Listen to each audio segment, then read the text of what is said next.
Hey guys, what's up? How's it going? This is skull drawings. Today I'm going to go over, well, basically I want to tell you what this whole channel is about tattooing, really. So it's going to be about tattoo and skull designs. So one thing I want to go over is I want to go over the kind of scroll that you see a lot in text within, you kind of see it toward the bottom of stuff, with like little insignias on it, or, text. I just wanted to go over kind of a few tips on the general, kind of the ideas of how to draw those kind of scroll type things. You know what I mean by scrolls, right? Scrolls of paper.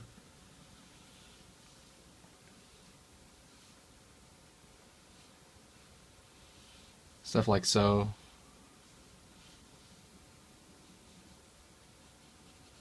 Things of that sort. So let me tell you a little bit about the mindset behind it. Some people don't find it that obvious, so I wanted to kind of go over that a little bit. When I'm thinking about any kind of scroll of any paper, whether, whatever it may be, I think of it entirely as tubes. So, for example, what I just drew here, this little doodle, I think of this as an independent kind of tube, a cylinder. I'm thinking of that shape.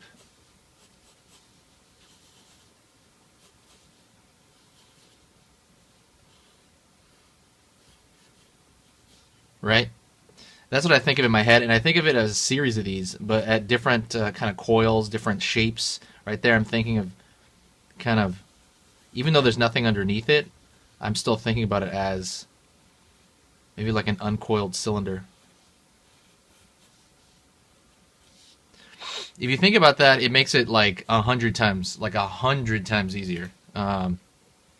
So when you're thinking about this, you think about how light hits that. Like if you have the light source coming from here, the light's gonna hit this section, right? But it's gonna roll around the corner.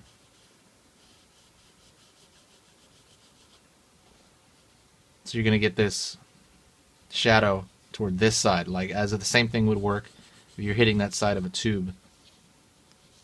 So let's draw like a fresh one here. Let's draw a couple of fresh ones. So, one I see a lot is, honestly, I'm just going to go over that main one, really. It's only, it's going to be a short video.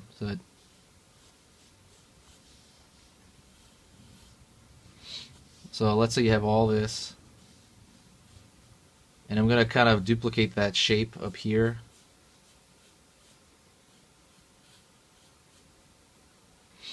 Thinking about a cylinder here, cylinder here, cylinder here. If you got the light around this end, and actually you got the bottom part as well. Think about that curling toward the bottom.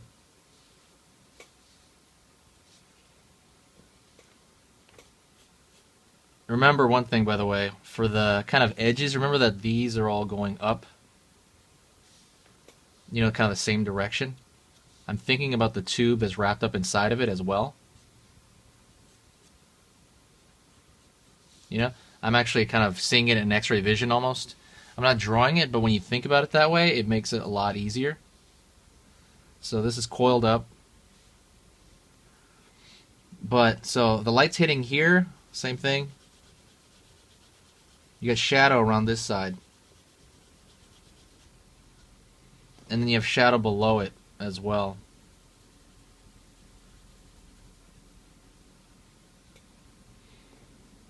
Same thing with this end. As it fluctuates up and down, it gets different kind of different varieties of how much shadow it's going to get. Someone's going to get a lot more. So, sorry about that, the camera cut out. So what I was trying to do was think about this right here, these shapes as a tube. You may think about like tube and different degrees of tube. So if you were to see them from, let's say you turn this tube completely on its side, you'd see that kind of shape. Think about how the light would hit that. It would hit mostly this area and then fade out into shadow over here, right? This would be in shadow on this side, like that tube. And then there's different degrees of it. It can be like this, right? It won't fold as much, so it's going to be a lot more light throughout the whole thing. Honestly, just thinking of it like tubes. Another thing that I kind of go over a lot is, and then after that you can throw a lot of the decorative stuff on it. For example, like tears kind of like pirate scrolls or things like that. So anyways, that's about it. I just thought it was a couple of tips that I think would really help you. You know what I mean? Really think of it as in cylinders. That's kind of it. Just a really quick tip. Thanks a lot, guys. I'll see you next time. And if you have any other questions on different tattoo, design kind of stuff, let me know. See you guys.